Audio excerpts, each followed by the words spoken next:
Assalamualaikum warahmatullahi wabarakatuh. Berjumpa lagi dengan saya Elina Monica Septiani dengan NIM 20055260001. Hari ini saya akan membahas mengenai Good Corporate Governance atau tata kelola perusahaan.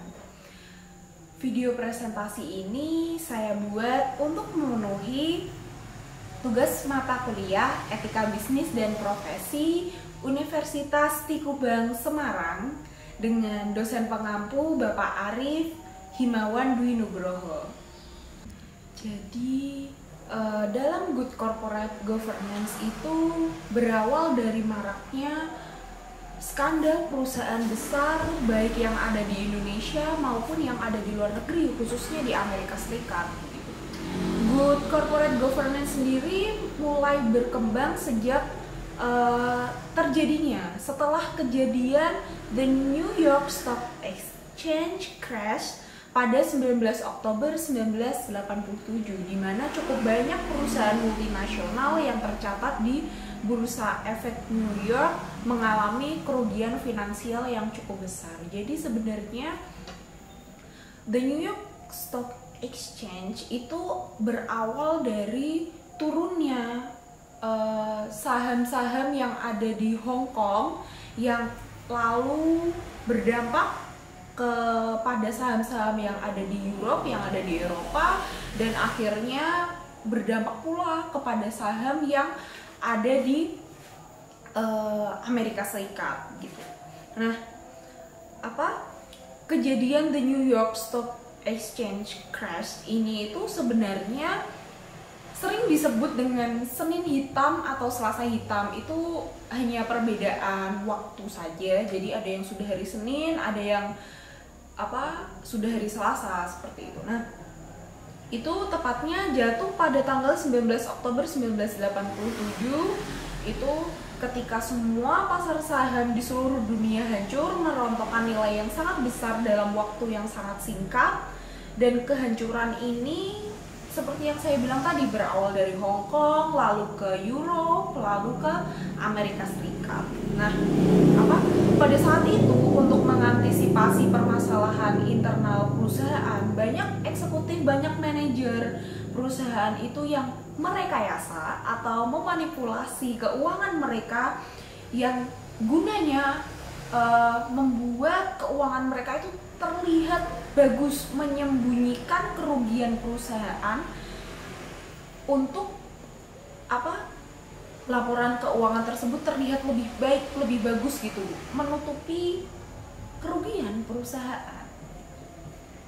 Dengan kesadaran tinggi untuk meningkatkan daya saing bangsa oleh segenap negarawan, cendekiawan, dan usahawan akibat runtuhnya sistem ekonomi pada saat itu akibat kejadian Senin hitam atau Selasa hitam, maka dimulailah gerakan untuk meningkatkan praktik-praktik ekonomi yang baik dalam perusahaan gitu. Jadi tidak ada lagi manipulasi dan pembohongan-pembohongan atau mempercantik dalam laporan keuangan gitu. Nah, gerakan ini dimulai dari tokoh-tokoh di Inggris yang dipimpin oleh Sir Adrian Cadbury yang pada saat itu menjabat sebagai Direktur Bank of England dan mantan CEO Grup Cadbury.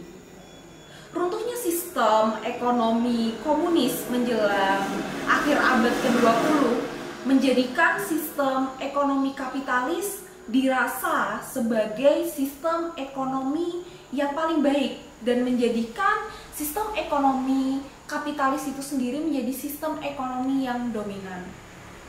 Nah, saya akan memberikan contoh corporate governance ya yang ada di Indonesia. Jadi tadi kan membahas bagaimana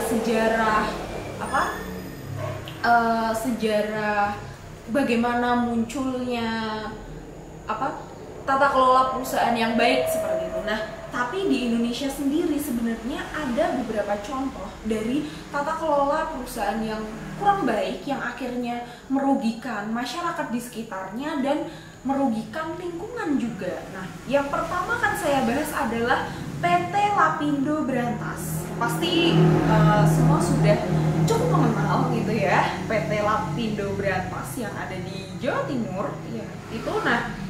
itu dimulai pada 29 Mei 2006 akibat kegiatan pengeboran eksplorasi minyak dan gas di Blok Brantas. Nah, hal itu akibat ada eksploitasi yang berlebihan, adanya salah dalam memanfaatkan sumber daya alam, menyebabkan semburan lumpur panas disertai gas yang terus membesar dan meluas yang menenggelamkan area pemukiman, pertanian, dan industri di 3 kecamatan, yaitu Kecamatan Porong, Kecamatan Tanggulangin, dan Kecamatan Jabon. Total korban pada saat itu disinyalir mencapai 45.000 jiwa yang harus kehilangan tempat tinggal dan harus mengungsi ke tempat lain. Belum lagi aktivitas masyarakat lain yang terganggu, dan juga di dekat situ ada ruas jalan tol Surabaya Gempol, dan pemerintah pada saat itu diharuskan untuk menutup ruas jalan tol Surabaya Gempol itu gitu, karena lumpur yang ada di sana itu semakin melebar kemana-mana gitu, dan itu tidak bisa dihentikan gitu karena itu adalah lumpur panas.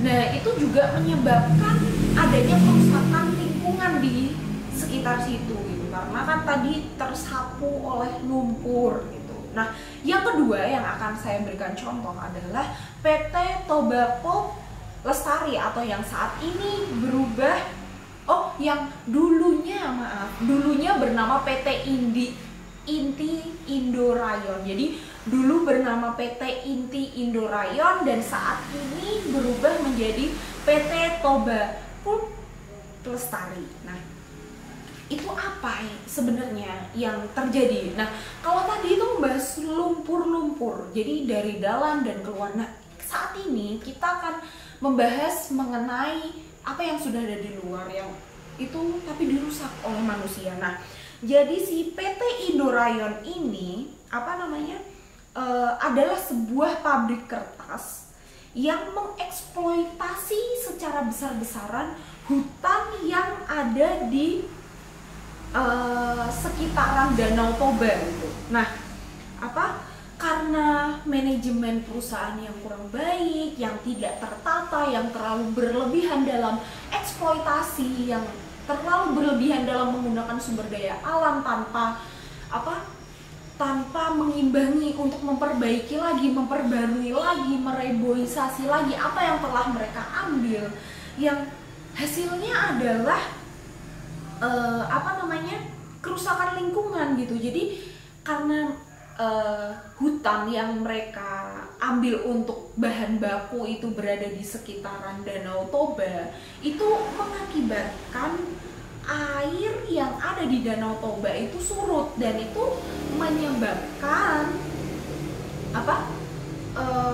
mempengaruhi penghasilan yang ada di sekitar masyarakat yang memanfaatkan air dari Danau Toba tersebut gitu. Nah, jadi ada masyarakat yang berternak ikan di sekitaran Danau Toba tersebut, tapi karena eksploitasi yang dilakukan oleh PT Indo Rayon, mereka jadi airnya itu berkurang, surut gitu. Nah, terus kan itu berarti ada yang kurang baik di dalam situ gitu. Eksploitasi mereka berlebihan, kurang baik gitu. Nah, akhirnya kan berarti merugikan lingkungan, merugikan masyarakat juga itu. Jadi perusahaan seharusnya mengimbangi dalam mengambil bahan baku yang ada di alam gitu. Mereka jangan serta-merta merasa memiliki teknologi yang canggih, sumber daya manusia yang ahli, lalu mereka semena-mena dalam mengambil. Mereka harusnya tahu batas di mana mereka cukup standarnya segini saja untuk mengambil. Nanti setelah 10 tahun atau 5 tahun kemudian mereka baru boleh mengambil lagi dengan jumlah yang sama gitu. Jadi mereka harus mengimbangi dalam mengambil dan juga mengembalikan apa yang telah mereka ambil. Nah, dari tadi tuh kita membahas good corporate governance gitu. Sebenarnya tapi apa gitu loh good si GCG ini ya, saya singkat saja biar mudah ya. Nah, Sebenarnya GCG adalah suatu sistem yang mengatur hubungan peran antara dewan komisaris, peran direksi, pemegang saham, dan pemangku kepentingan lainnya. Jadi ada sinergi, ada kesinambungan antara pihak manajemen yang ada di atas atau top manajemen dengan pihak manajemen yang ada di bawah. Jadi tidak ada miskomunikasi gitu. Jadi ada sinkron dari atas ke bawah, dari bawah ke atas. Nah, kalau menurut Mulyono sendiri, itu GCG adalah sistem yang mengatur dan mengendalikan perusahaan untuk menciptakan nilai tambah atau value add bagi semua stakeholder. Ada dua hal yang ditekankan dalam konsep ini, yaitu yang pertama adalah pentingnya hak pemegang saham untuk memperoleh informasi yang benar dan akurat serta tepat pada waktunya.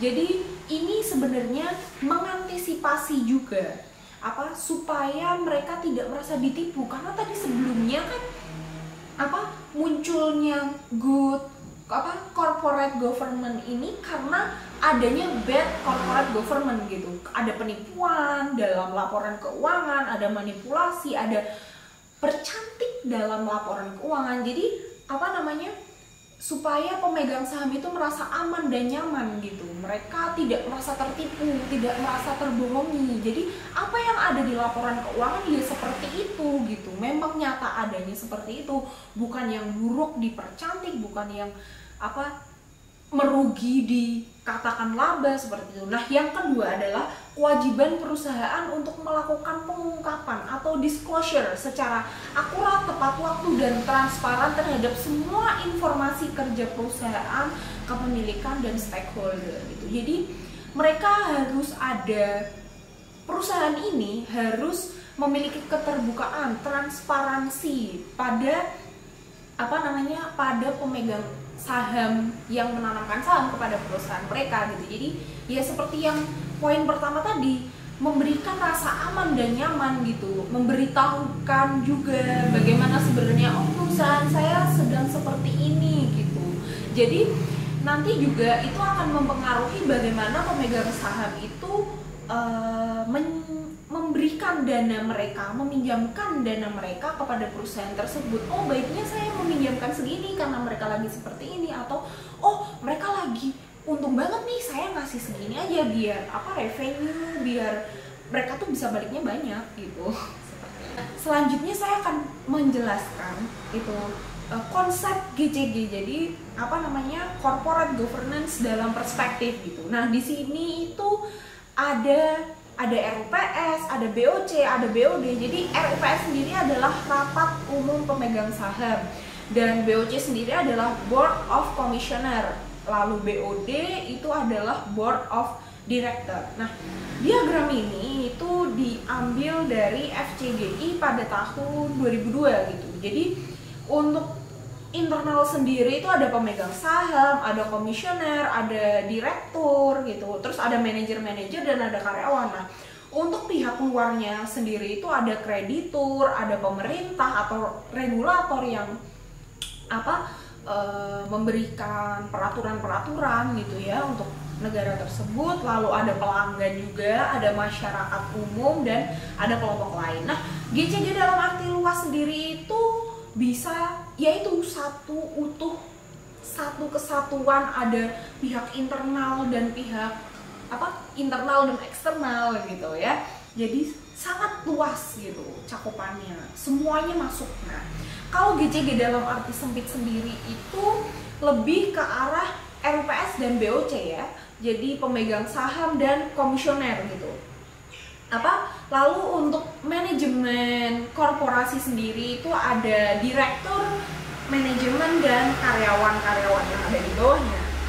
Konsep GCG merupakan upaya perbaikan terhadap sistem, proses, dan seperangkat peraturan dalam pengelolaan suatu organisasi yang pada esensinya mengatur dan memperjelas hubungan, wewenang, hak, dan kewajiban semua pemangku kepentingan dalam arti luas, dan khususnya organ rapat umum pemegang saham, dewan komisaris, dan dewan direksi dalam arti sempit. Nah, jadi memang sebenarnya itu GCG ini tuh lebih memusatkan kepada pertanggungjawaban perusahaan. Bagaimana perusahaan tersebut melaporkan apa yang ada, lalu hak, kepentingan, kewajibannya mereka itu juga harus dipenuhi gitu. Jadi kayak pemegang saham, hak, kewajiban dan apa yang harus mereka dapatkan dari perusahaan tersebut gitu. Nah, dari perusahaannya juga harus memberikan hak, kewajiban dan tanggung jawab mereka gitu. Apa yang harus mereka berikan, apa yang mereka pertanggungjawabkan gitu. Nah, itu tadi sebagai contoh ya laporan keuangannya mereka. Nah, konsep GCG ini tuh lebih dijelaskan lagi seperti ini. Yang pertama itu ada wadah. Wadahnya itu organisasi, perusahaan, sosial atau pemerintahan gitu. Nah, yang kedua itu modelnya. Itu suatu sistem, proses dan seperangkat peraturan termasuk prinsip-prinsip serta nilai-nilai yang melandasi praktik bisnis yang sehat. Bagaimana praktik bisnis yang sehat ini? Ya seperti yang saya jelaskan tadi itu. Jadi tidak ada manipulasi, terus tidak merugikan masyarakat sekitar maupun lingkungan sekitar.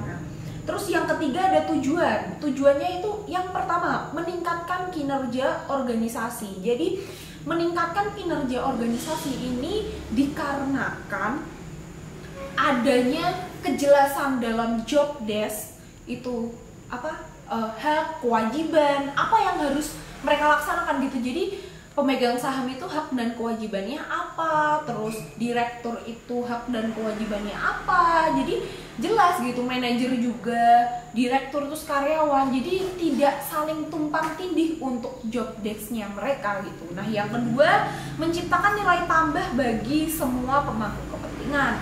Yang ketiga, mencegah dan mengurangi manipulasi serta kesalahan yang signifikan dalam pengelolaan organisasi. Yang keempat, meningkatkan upaya agar para pemangku kepentingan tidak dirugikan.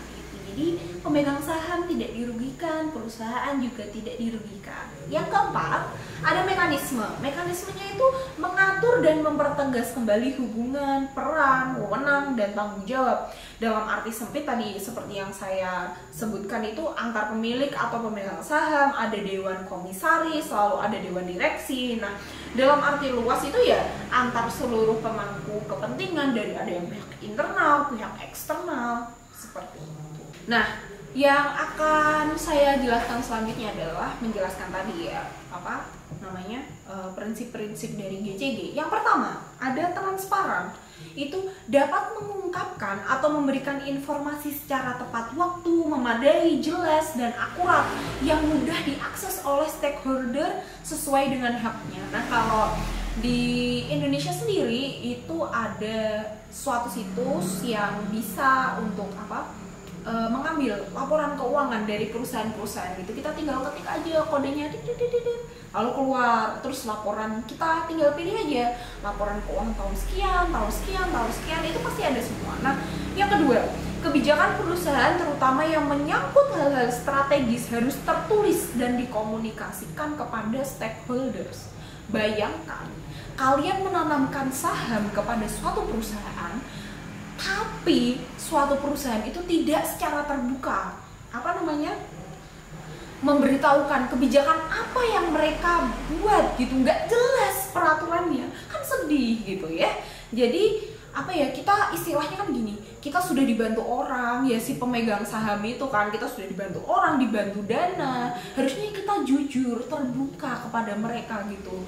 Oh, perusahaan kita itu peraturannya seperti ini, kalau ini ya nanti jadinya begini gitu ya. Jadi harus ada terbukaan gitu biar nggak miskomunikasi. Yang ketiga, menetapkan tanggung jawab yang jelas dari masing-masing organ perusahaan yang selaras dengan visi, misi, strategi, dan sasaran usaha. Ya itu tadi yang seperti yang sebelumnya saya bilang. Jadi ada job desk yang jelas gitu. Jadi tugasmu tuh ini gitu, tugasmu ini. Jadi nggak tumpang tindih nanti jadinya tugas-tugas mereka itu nggak asal loh kan harusnya kamu ini yang belum dari ini. Jadi nggak ada kayak gitu.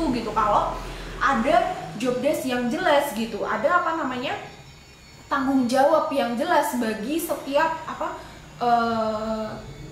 istilahnya kayak ada direksi itu ngapain, terus karyawan nanti ngapain, terus komisioner tuh nanti ngapain gitu. Jadi jelas tugas-tugasnya mereka, batasan-batasan di mana mereka harus bekerja gitu, supaya tidak ada tumpang tindih dan salah-salahan atau lempar-lemparan tanggung jawab ya kalau kita bilang sekarang itu.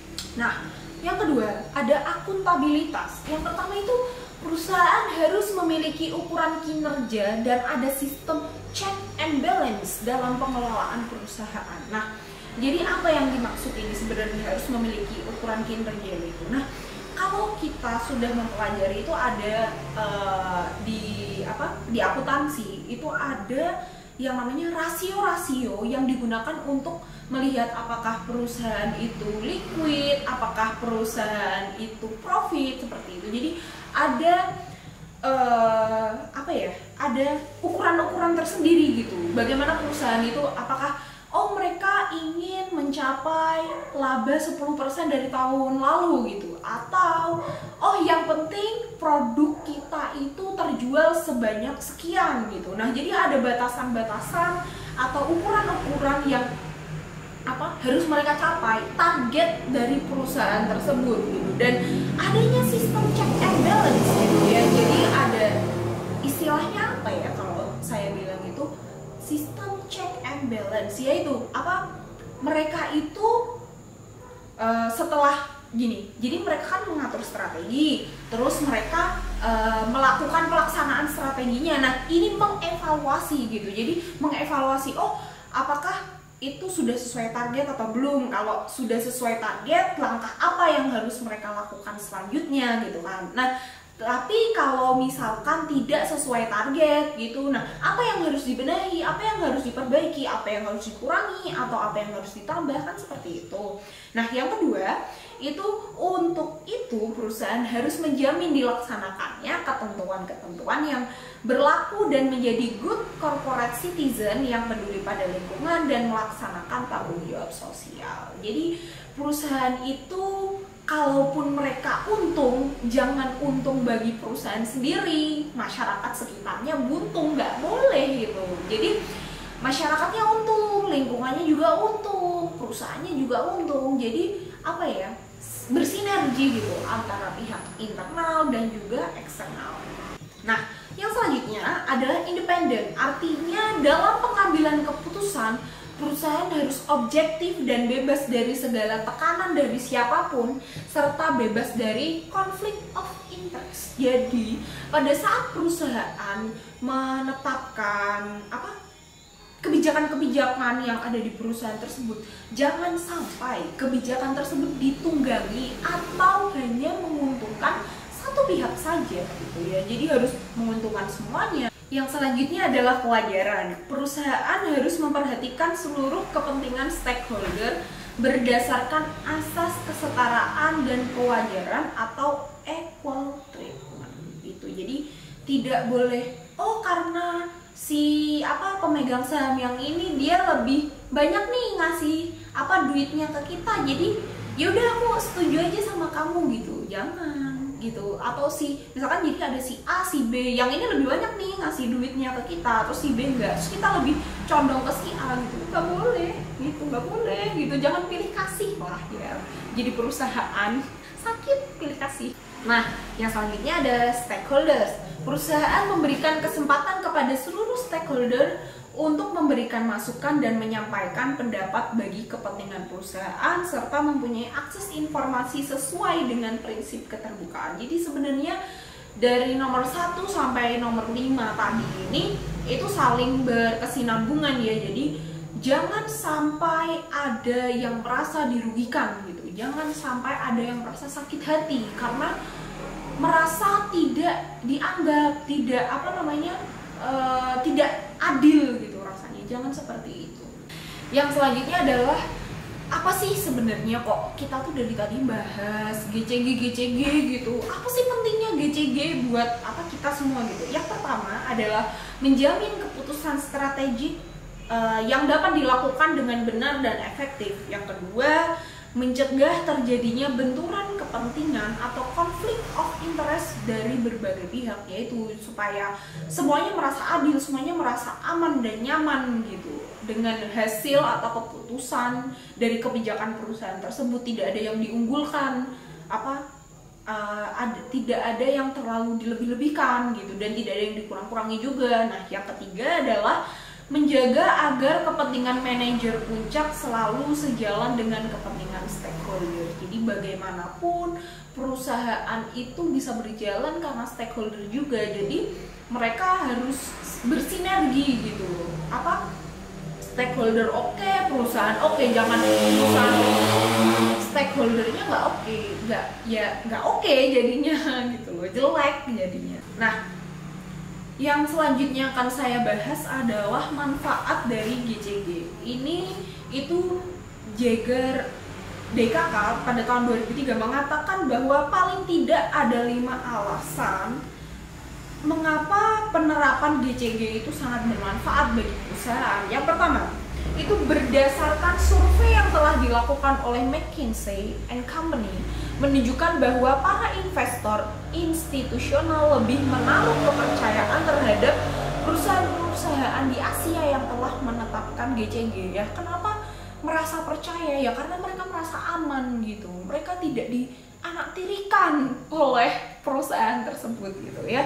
Yang kedua, berdasarkan berbagai analisis ternyata ada indikasi keterkaitan antara terjadinya krisis finansial dan krisis berkepanjangan di Asia dengan lemahnya tata kelola perusahaan gitu. Jadi perusahaan yang kuat itu pasti ada manajemen yang baik di dalamnya gitu. Kalau perusahaan tersebut kurang baik manajemennya, ya tadi jadinya seperti contoh-contoh yang saya berikan tadi, 2 contoh tadi, udah merugikan perusahaan, harus ganti rugi ke masyarakat, merugikan masyarakat juga karena kehilangan tempat tinggal, tempat sekolah, tempat bekerja mereka, ladangnya mereka, juga merusak lingkungan kan, yang harusnya lingkungan tersebut bisa dimanfaatkan dengan baik, ditanami tumbuhan-tumbuhan gitu, dan malah jadi rusak, ya kan, jadi kurang baik gitu.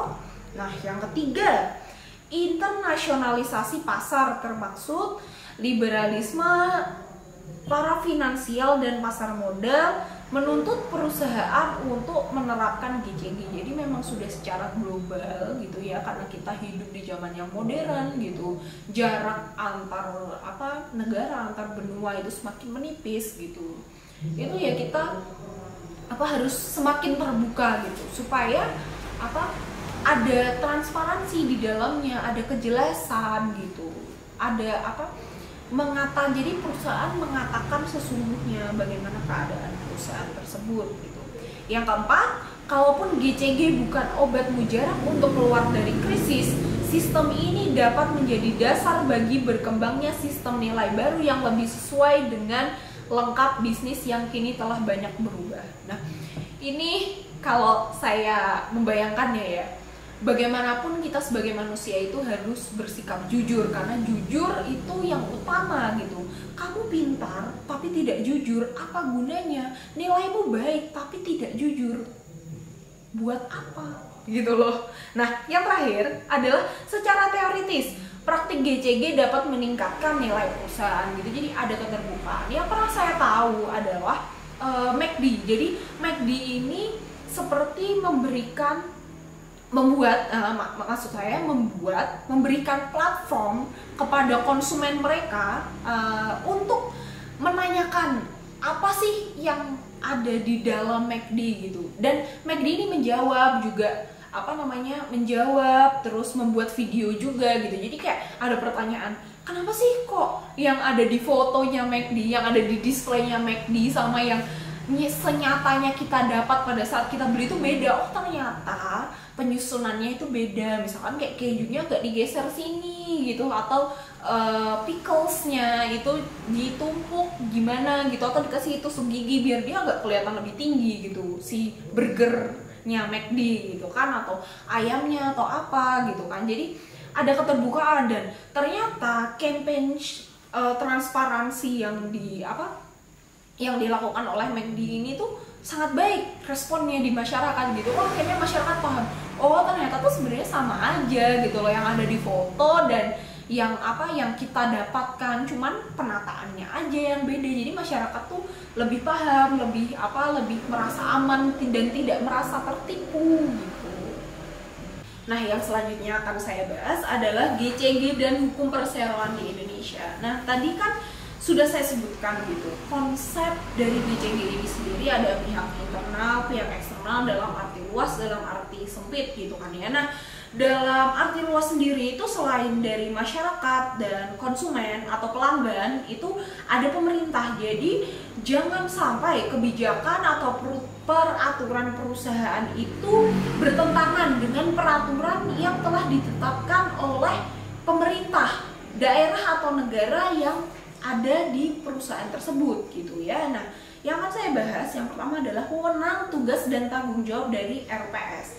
Yang pertama ini adalah menyetujui dan menetapkan anggaran dasar perusahaan. Pasal 19 ayat 1 itu adalah menyetujui dan mengesahkan laporan tahunan, termasuk laporan keuangan direksi serta laporan tugas pengawasan komisaris. Itu ada di pasal 69. Dan selanjutnya adalah menyetujui dan menetapkan penggunaan laba bersih, penyisihan cadangan dan dividen serta dividen interim. Itu ada di pasal 71 dan pasal 72. Nah, masih dari wewenang, tugas, dan tanggung jawab dari RPS itu ada menyetujui penambahan dan pengurangan modal perseroan. Itu ada di pasal 41 ayat 1 dan pasal 44 ayat 1. Nah, itu menyetujui, bunyinya seperti ini. Menyetujui penggabungan, peleburan, pengambil alihan atau pemisahan, pengajuan paylit, perpanjangan jangka waktu berdirinya, dan pembubaran perseroan. Itu ada di pasal 89.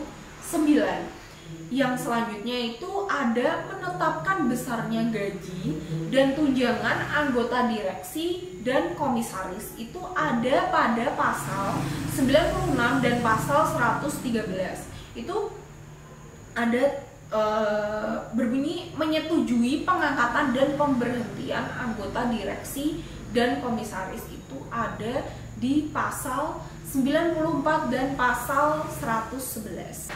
Nah, tadi kan kita sudah membahas mengenai wewenang, tugas, dan tanggung jawab dari RPS itu ya. Sekarang kita akan membahas mengenai wewenang, tugas, dan tanggung jawab dari Dewan Komisaris itu. Nah, disebutkan pada pasal 108 dan pasal 114 itu adalah ringkasnya adalah melakukan tugas dan tanggung jawab pengawasan atas kebijakan pengurusan, jalannya pengurusan pada umumnya, dan memberikan nasihat kepada direksi. Itu yang kedua, di pasal 114 ayat 3 dan ayat 4 itu bertanggung jawab rentang secara pribadi atas kerugian perseroan bila yang bersangkutan itu lalai dalam menjalankan tugasnya.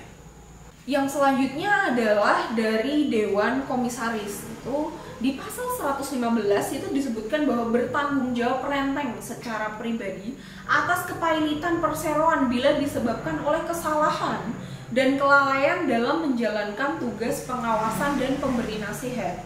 Yang selanjutnya diberi wewenang untuk membentuk komite yang diperlukan untuk mendukung tugas Dewan Komisaris. Nah, yang selanjutnya itu akan saya bahas mengenai wewenang, tugas, dan tanggung jawab dari Dewan Direksi. Nah, yang pertama, menjalankan pengurusan perseroan untuk kepentingan perseroan yang sesuai dengan pasal 92. Yang kedua, wajib membuat laporan tahunan, itu ada di pasal 100 ayat 1B. Yang ketiga, mewakili perseroan baik di dalam maupun di luar pengadilan, itu ada di pasal 98. Yang keempat, wajib membuat daftar pemegang saham, risalah RUPS, dan risalah rapat direksi. Itu disebutkan di pasal 100 ayat 1A. Yang kelima, bertanggung jawab renteng dan penuh secara pribadi atas kerugian perseroan bila yang bersangkutan bersalah atau lalai dalam menjalankan tugasnya. Itu ada di pasal 97.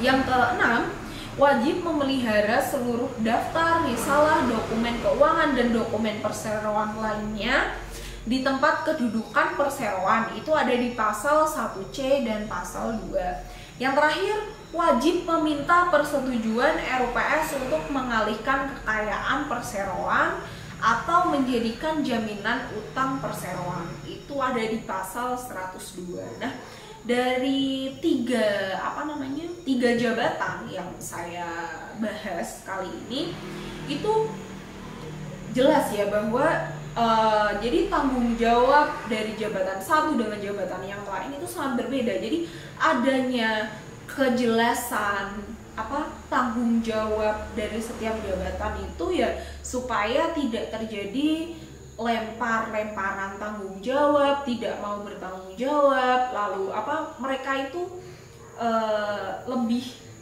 yaitu bertanggung jawab pada apa yang harus mereka laksanakan, apa yang harus mereka kerjakan gitu. Tidak asal-asalan, kalaupun mereka salah ya mereka yang bertanggung jawab, kalau ada masalah ya mereka yang bertanggung jawab, bukannya lari dari masalah tersebut dan menyalahkan pihak yang lain.